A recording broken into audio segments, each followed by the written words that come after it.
Cottage cheese Ninja Creami. I know that sounds crazy, but stick with me. First, let's cut to a clip of this thing, blend it up so you can see the consistency because I feel like that will convince you. Without fail, every single time I include this in a full day of eating, you guys are always asking, what's the recipe? Drop the recipe. And I'm here today doing the Lord's work for you guys. So let's get into how I make this. All we require is 4 ingredients: cottage cheese, milk of your choice, stevia, and cocoa powder. Starting with our cottage cheese, I personally like the 2%. You can use whatever floats your boat. And I measure with the heart, so we're just eyeballing this.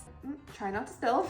And I just fill the bottom. I would say this is about 1/3 of a cup of cottage cheese. Then I take my milk of choice. I'm using unsweetened vanilla almond milk, and I'm gonna fill it up to about 1/2 inch below the line. Now to make it chocolatey, you're going to add your cocoa powder. And again, I'm gonna eyeball this and measure with the heart, but I would say if I had to guess, I'm adding in about 3 tablespoons of cocoa powder. The more you add, the more chocolatey it's gonna taste. Lastly, sweetener of choice. You could use maple syrup, honey. I'm using stevia today.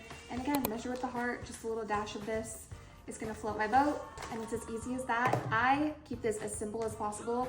I simply put the lid on and shake it until it's mixed. You're gonna leave this in your freezer for at least 12 hours. Blend it twice on ice cream mode, adding a splash of milk between both spins, and you should be good to go. And that is how you make my go-to chocolate cottage cheese Ninja Creami, high protein without the protein powder.